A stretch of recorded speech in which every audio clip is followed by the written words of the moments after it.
Na Prever FM, você começa o dia bem informado. 7h03, voltamos com o primeiro jornal ao vivo nesta manhã de segunda-feira na Prever FM e nós vamos conversar agora sobre leishmaniose canina. E temos aqui no estúdio Valdinei Silva, da Vigilância Ambiental em Saúde, e a médica veterinária Débora Calman, supervisora técnica veterinária da Secretaria Municipal da Saúde. Bom dia a vocês, obrigado pela presença. Bom dia, Márcio, Ellen, a todos que estão nos ouvindo. Prazer estar aqui, sempre um prazer estar aqui na Prever FM. Bom dia, Débora. Bom dia a todos os ouvintes. Muito obrigada pela recepção. A importância da gente falar da leishmaniose canina, né? Que a gente falava há anos atrás, leishmaniose, está a 100 quilômetros de Botucatu e de repente nós temos casos já da leishmaniose aqui em Botucatu.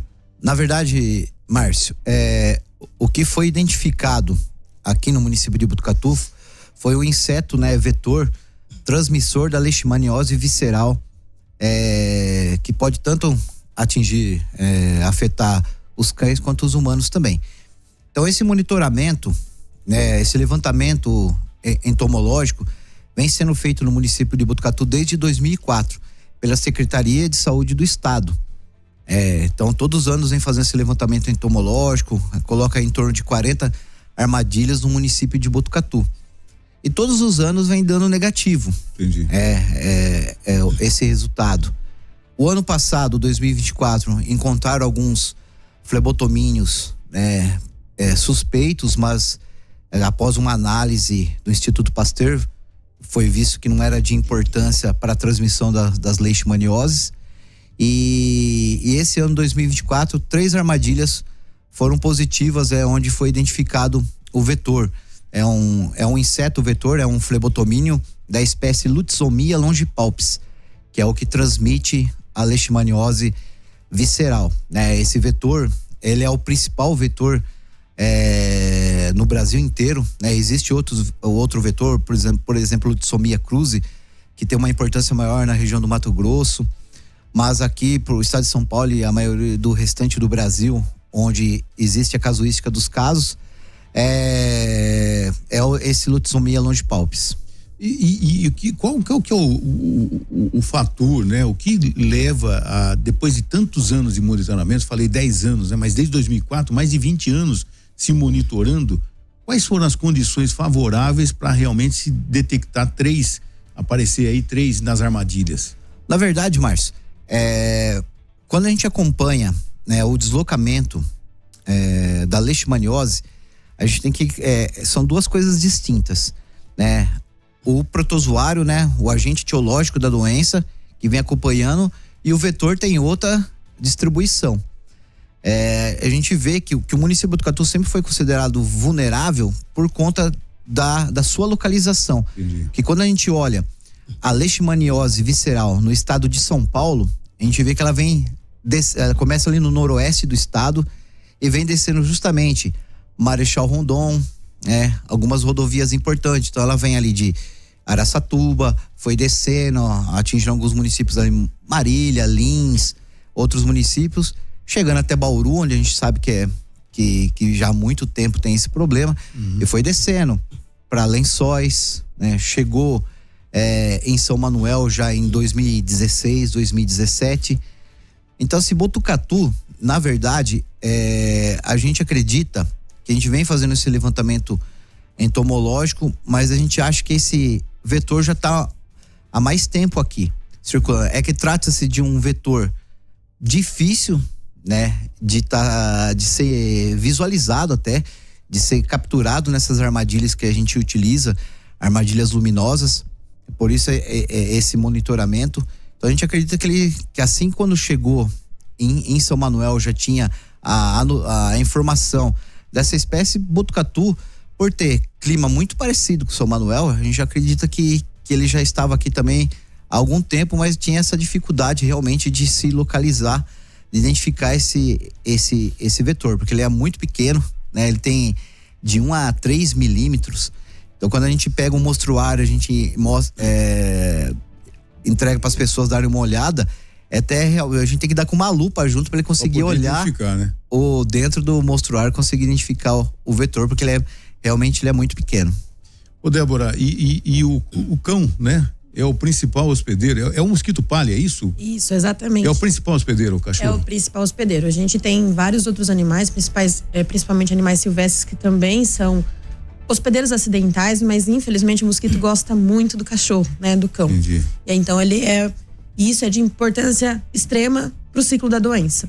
Entendi. E como é que fica o animal quando de repente ele é picado e tem ali o mosquito palha morando com ele? E aí, como é que fica? A gente tem duas situações para cães. A gente pode ter o portador assintomático, então ele não vai ter nada que a gente veja. E a gente tem o portador doente. E aí, os sinais são muito inespecíficos. A gente, aqui no município de Botucatu, por exemplo, a gente é endêmico para as hemoparasitoses, que são as doenças do carrapato. Erliquiose, babesiose. E os sinais são muito parecidos. Então, o emagrecimento progressivo, lesões de pele que podem ser de outras causas. Tem principalmente falta de pelos ao redor dos olhos, em ponta de orelha, lesões nesses locais. Crescimento exagerado de unhas.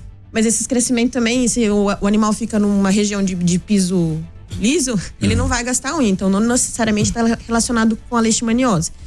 Então, são características muito inespecíficas. O problema é que a hora que a doença se desenvolve, ela vai ficando grave, né? E aí acomete rins, fígado e pode levar a óbito.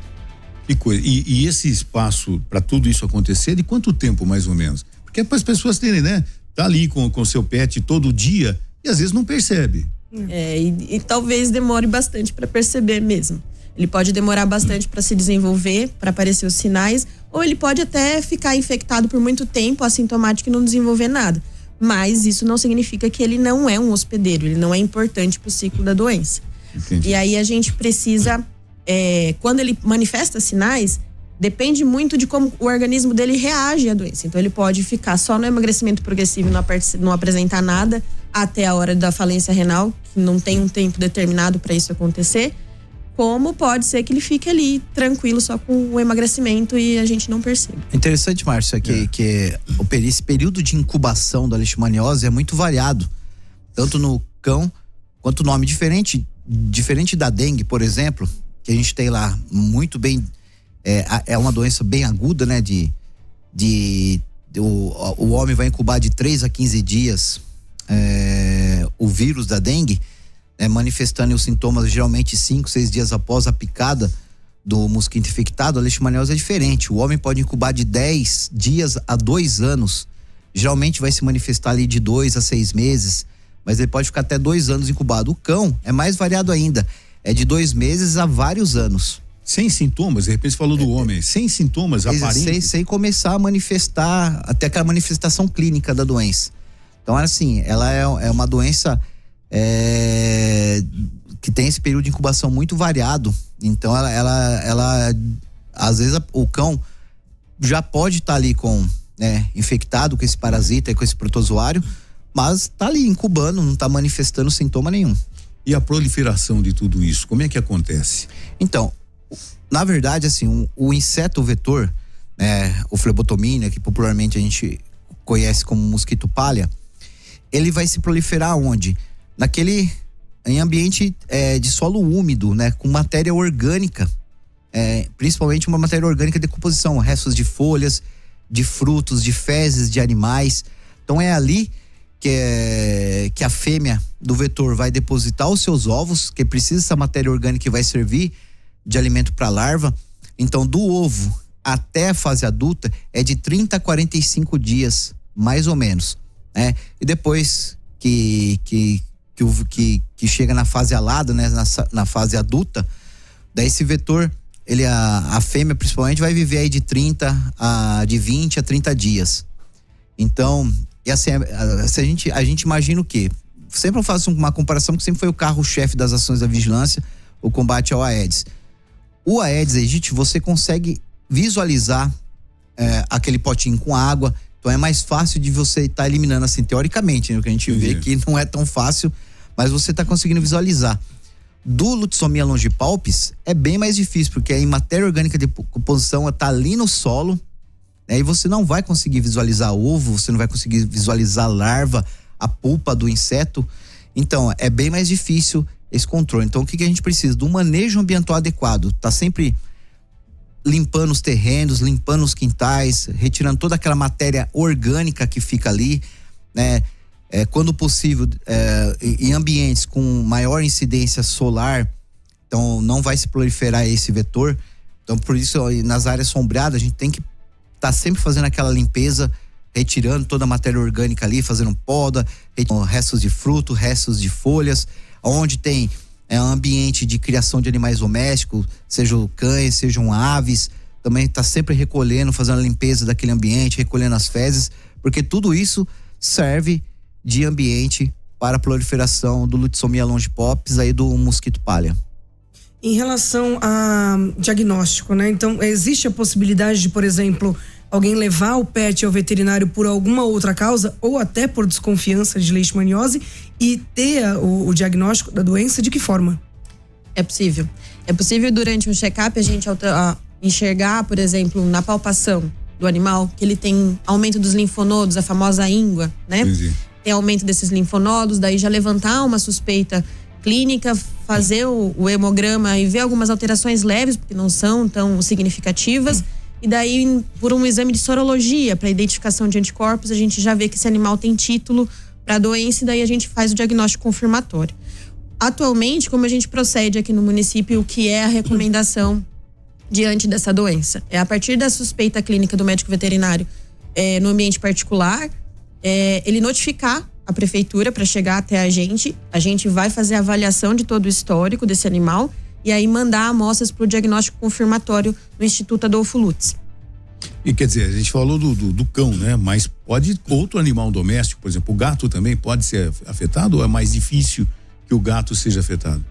Ele pode ser portador do leishmania, né? Entendi. Infelizmente, mas felizmente ele não é importante ainda, de acordo com os estudos que nós temos até agora, para a saúde pública. Então, ele não é um hospedeiro importante. Entendi. E há alguns relatos de desenvolvimento da doença em gatos, mas de forma bem mais branda do que em cães. Então, a preferência da leishmaniose é realmente o cão. Ele gosta. Agora, a partir do momento que a gente começa a divulgar aqui, Ney e Débora, né? 3 casos aconteceram, né? Foi identificado aí tal, do mosquito palha e tal. Qual está sendo o próximo passo de vocês, no caso? Até para a população não falar, gente, mais um problema aqui, nós temos dengue, nós temos... até pelo cuidado, né? Tá, o que eu preciso fazer no meu quintal? O que eu preciso fazer? O Ney já falou, de limpar e tal, não sei. Mas assim, a partir desse momento que foi identificado que o mosquito palha está entre nós, o que o pessoal tem que fazer? E vocês, o que vocês estão fazendo? Na verdade, assim, encontrar o vetor é diferente a gente ter já a doença circulando, mas nós temos o vetor, que já é um passo importante aí para circulação da leishmaniose no município. Então, nós da Vigilância Ambiental em Saúde, nós já vemos, a gente já vem monitorando o quê? Casos suspeitos de animais. Então, porque o município vem atendendo casos suspeitos de leishmaniose ou casos confirmados, mas importados. O que é o caso importado? Onde a gente também identificou lá o animal, ele foi notificado, né, por um médico veterinário seja suspeito ou confirmado leishmaniose após todos os exames oficiais. A gente faz uma investigação no entorno daquele caso. A gente vai fazer avaliação de outros animais para saber, ver se tem alguma manifestação clínica da doença, né? Se o animal já está apresentando alguns sintomas. Então, desde que a gente identificou o vetor e começamos as atividades a campo, já foram examinados mais de 600 animais para ver que com suspeita clínica. Desses 17 tinha suspeita, onde a gente coleta os exames e espera os resultados oficiais, se esses animais estão com leishmaniose ou não. A gente tem um teste que é específico, né, da leishmaniose, onde ali a gente já tem uma boa especificidade para a doença, mas mesmo assim a gente coleta o exame, mesmo diante de uma negativa desse teste, a gente vai fazer todo o procedimento, encaminhar para o nosso laboratório de referência do estado, que é o Instituto Adolfo Lutz de São Paulo. Então a gente vai fazendo essas busca ativa de cães suspeitos, né, no entorno da onde está ocorrendo os casos, aonde foi encontrado o vetor também. E o que a gente orienta a população é estar atenta a qualquer sintomas específicos, como a Débora citou, referente aos animais, procurar atendimento médico veterinário, fazer esse manejo ambiental adequado, né, tornando um ambiente impróprio à proliferação do vetor, para que junto, né, com a combinação de todas essas medidas, a gente consegue evitar maior circulação da doença, né, que eu falo, por enquanto a gente ainda não confirmou casos, a gente está esperando resultados aí de possíveis até casos autóctones, mas a gente está esperando confirmação, mas por enquanto nós ainda não temos. E porque tudo isso, todas essas ações, né, essas atividades buscam o quê? Evitar os casos humanos. Então a gente começa, identificamos o vetor, fica atento para que não tenha, ou se acaso ocorra aí os casos caninos, e justamente para a gente tomar ações para evitar os casos humanos aí posteriormente. Vocês acabam se comunicando, né? Com você falou, região noroeste do estado, vem para o centro-oeste, chegou aqui em Botucatu também, apesar do monitoramento de muitos anos e tal. Casos confirmados realmente em cães e em humanos já foram registrados aqui no estado de São Paulo? Sim, 2024 nós tivemos 45 casos humanos no estado de São Paulo. Esse ano no estado de São Paulo foram 19 até agora confirmados. 2024 foram 4 óbitos.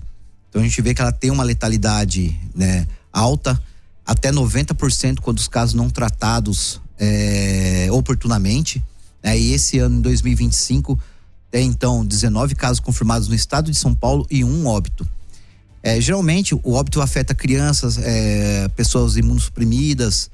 Então ela é importante o quê? A partir do momento que a gente identifica o vetor, vê essa possibilidade, muda-se a classificação do município perante a doença.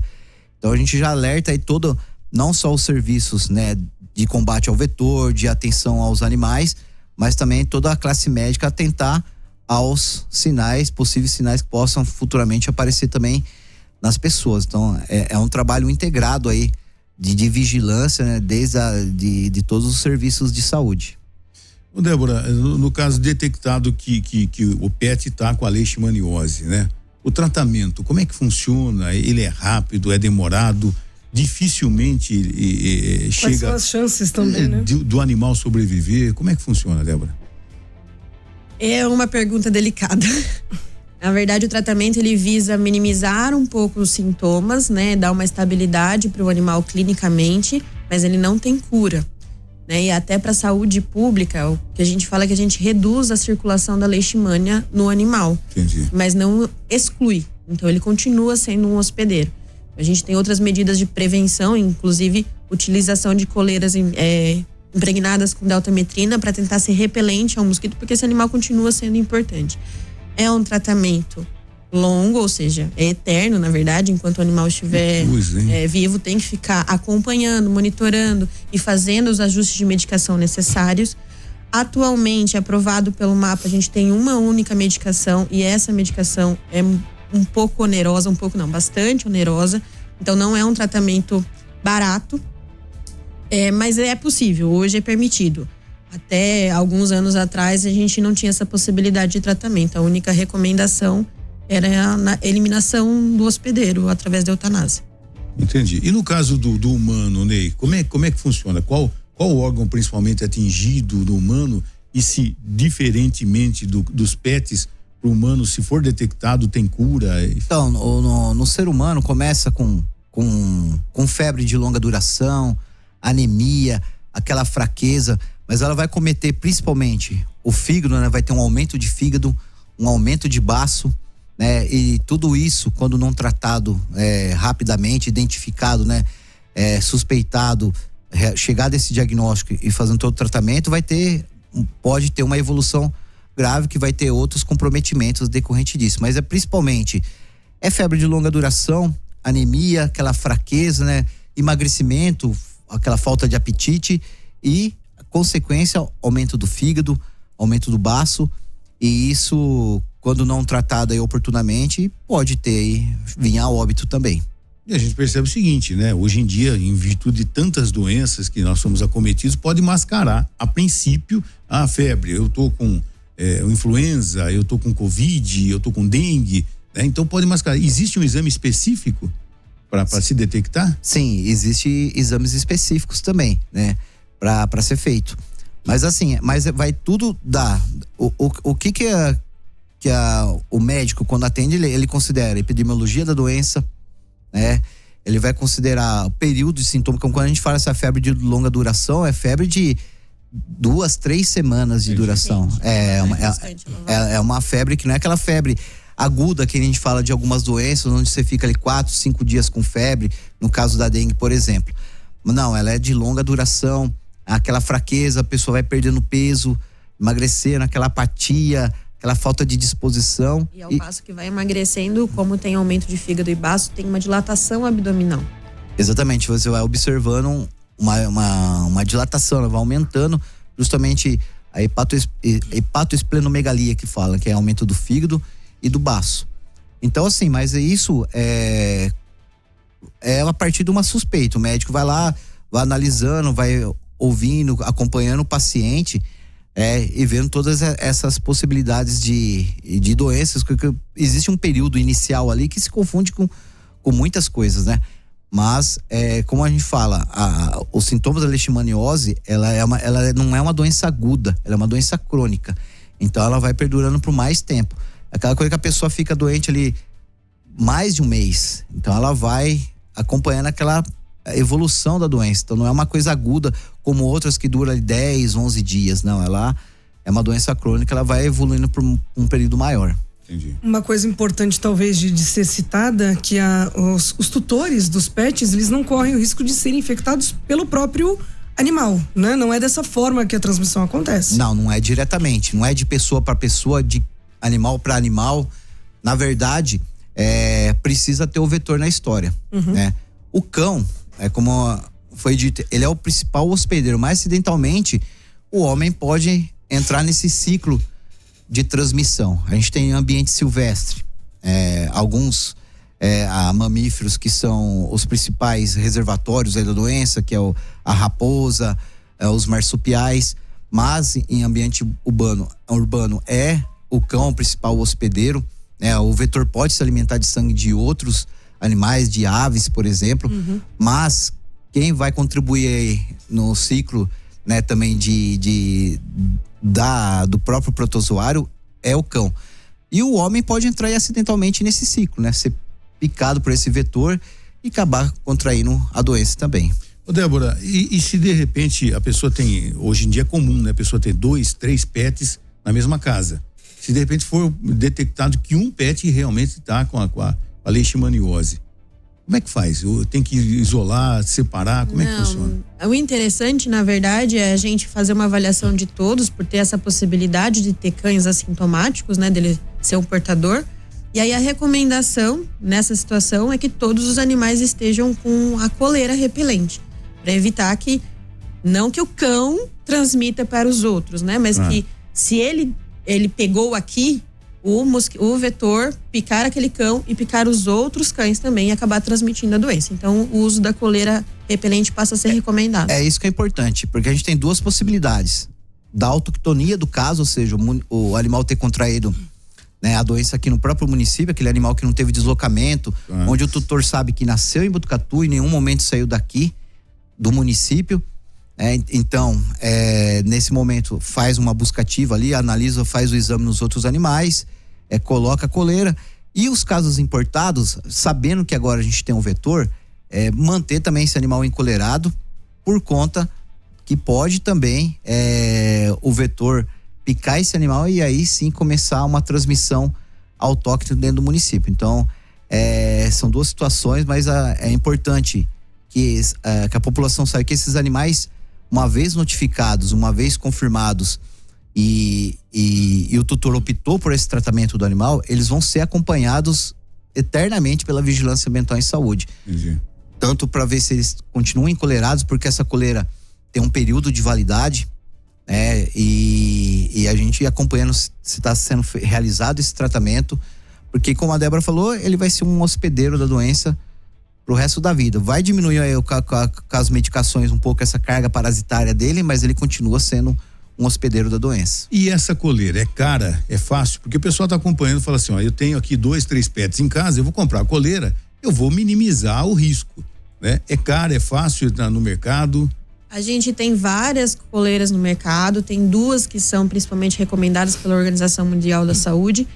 Entretanto, elas não são baratas nesse primeiro momento de aquisição. É essa conta que a gente precisa fazer na cabeça. Porque hoje em dia, para controle de pulgas e carrapatos, por exemplo, a gente recomenda bastante o uso de um comprimido, baseado em Sarolaner ou Fluralaner, que custa em torno aí de R$90, R$100, dependendo do porte do animal, que vai durar 35 dias. Então, a coleira, ela vai custar mais ou menos nessa faixa de preço, mas aí a gente tem variações de duração de 4 meses até 6 meses. E elas também são repelentes para pulgas e carrapatos. Entendi. Então, no custo-benefício, elas acabam sendo mais baratas. Embora nesse primeiro momento seja assim, fala para comprar, você tem aí 5 cães na casa, vai ser um custo alto, mas ao longo do tempo acaba compensando mais. E é uma maneira, talvez, mais eficaz do que as outras, né? Você não detectou, se tem caso, vamos colocar a coleira nos pets e, né? Isso é uma forma de prevenir também, aproveitando, né? Pulga e carrapato, principalmente, que pode causar doença também. Exato. Importante. Nesse primeiro momento, é isso mesmo que você falou. Se a gente ainda não tem uma confirmação na sua casa, você está muito preocupado com o que a gente está falando, a única recomendação que a gente pode dar é essa, de fazer o uso da coleira.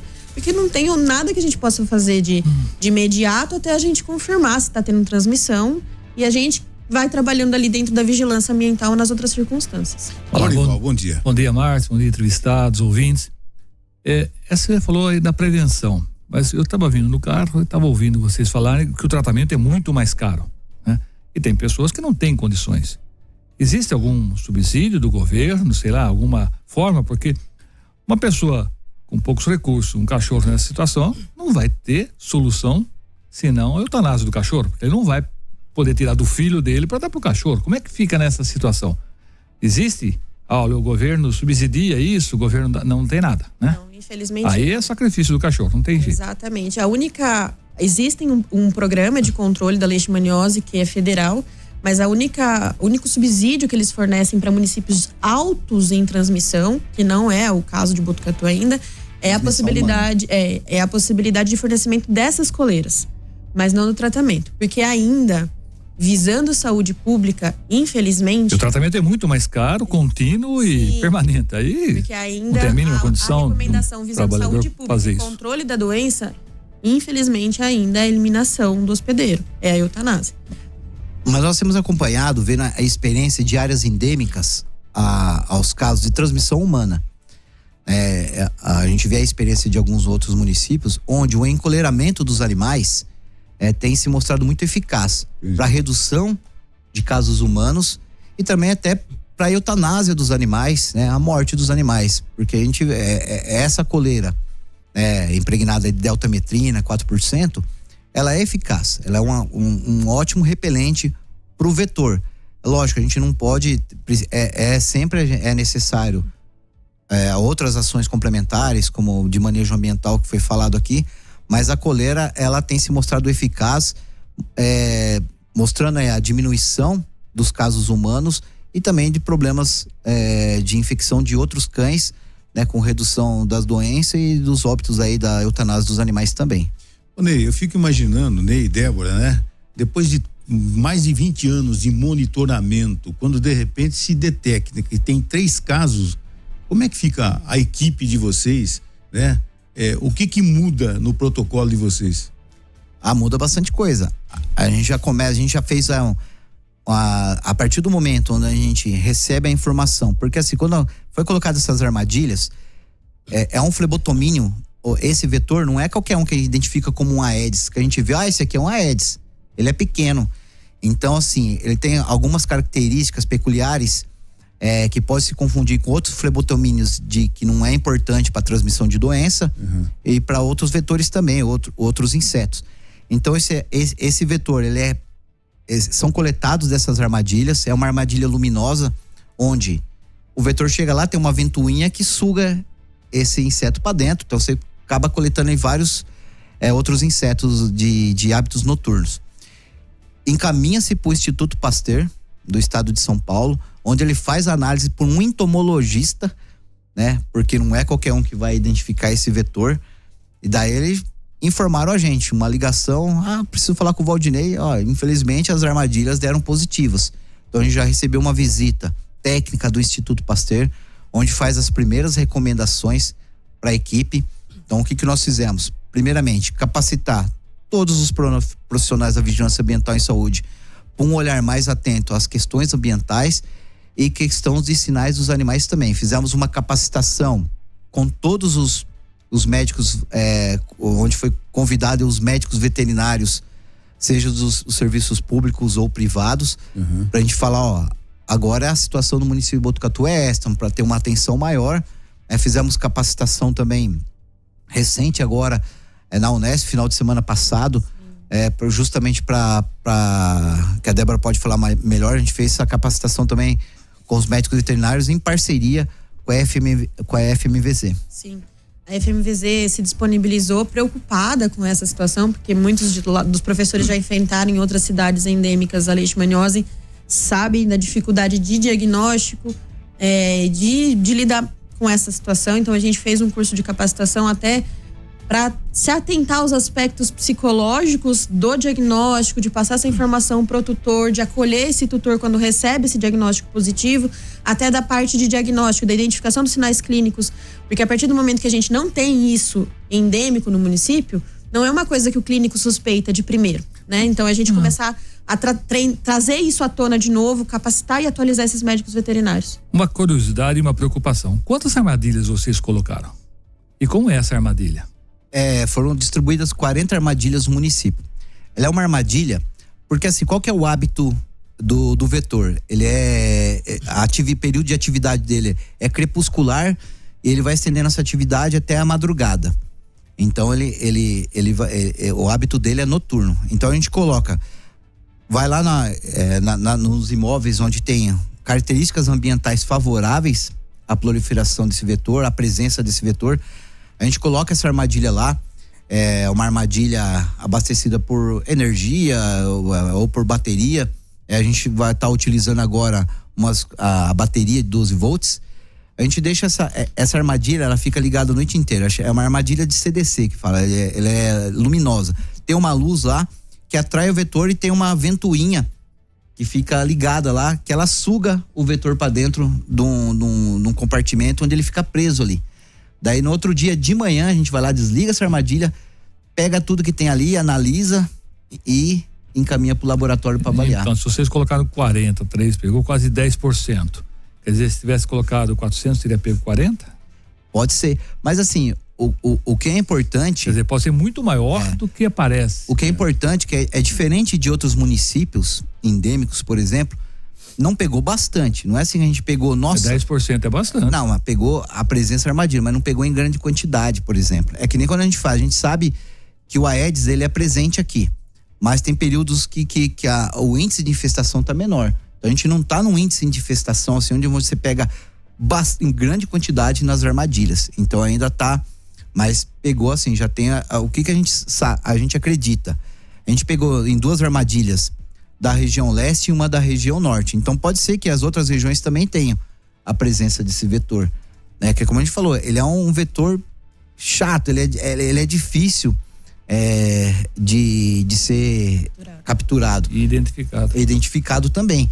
Então a gente vai continuar fazendo esse monitoramento, uma vez que o estado identificou a presença, então ele já não faz mais esse levantamento entomológico. Bom, já foi identificado, o Botucatu tem a presença do vetor, então a gente não faz mais esse levantamento entomológico, mas a Vigilância Ambiental em Saúde, em parceria com a Faculdade de Medicina Veterinária e Zootecnia, o professor Cassiano, e com o professor Paulo Ribola, do Instituto de Biociências, também da Unesp, né? A gente tem esse privilégio de ter pesquisadores e ter a universidade aqui no município. A gente vai continuar colocando as armadilhas no entorno de cães suspeitos ou confirmados de leishmaniose, e quem vai fazer essa identificação é o professor Paulo Ribola, né? Através de exames de PCR, enfim. Além de identificar o vetor, ele já vai conseguir identificar se o vetor tem a leishmania. Então a gente vai estar um passo importantíssimo à frente. É a mesma coisa eu pegar um mosquito da dengue, já identificar, saber se ele está com o vírus ou não. Então isso vai ser um trabalho muito importante que o município de Botucatu vai estar fazendo a partir de já, né, desse momento. A gente já vão começar. É que agora, assim, com esse clima, a gente não vai pegar nada, porque esse clima não é favorável, né, pro vetor, mas assim, começar a aumentar um pouco mais a temperatura, a gente vai começar a instalação dessas armadilhas já. Nós conversamos com Valdinei Silva, da Vigilância Ambiental e Saúde, e com a médica veterinária Débora Calman, falando a respeito de leishmaniose canina. Muito obrigado a vocês. Nos mantenham informados, por favor, que é importante. E o objetivo da entrevista é não alarmar a população, mas para saber que existe entre informar, nós, né? E para ter os cuidados necessários com o seu pet e com você como um todo, né? Exatamente, Márcio. A gente agradece demais o espaço. Essa é a palavra-chave que você falou, que a gente não quer alarmar, causar histeria, nada. Mas é importante o tutor saber que a classificação do município mudou. Hoje nós somos um município, né, que tem a presença do vetor, então a gente tem que estar atento, é um alerta, né? A gente tem um cuidado maior com o manejo do nosso ambiente e questão também, uma atenção especial também aos nossos animais, né? Aos nossos pets. Então agradeço o espaço e é sempre um prazer estar aqui. Muito obrigado, Débora. Agradeço a oportunidade de estar aqui conversando com vocês e quero salientar que eu tenho consciência de que gera muitas dúvidas esse assunto. Então a gente está à disposição para conversar, para esclarecer sempre que vocês precisarem. Tem um telefone lá diretamente do Departamento de Proteção Animais, que tem uma veterinária dedicada exclusivamente para esses casos de leishmaniose, então podem entrar em contato com a gente que a gente vai esclarecendo as dúvidas. A gente vai divulgar esta semana, né? Vocês vão estar recebendo em primeira mão. A gente vai ter um WhatsApp específico para tirar dúvidas referentes à leishmaniose visceral, que vai estar com a médica veterinária para estar tirando essa dúvida da população. É o 98120-1933. 98120-1933. Esse vai ser o WhatsApp exclusivo para tirar dúvidas de leishmaniose visceral. Muito obrigado, parabéns pelo trabalho, bom dia a vocês. Você ouviu Primeiro Jornal Previr FM.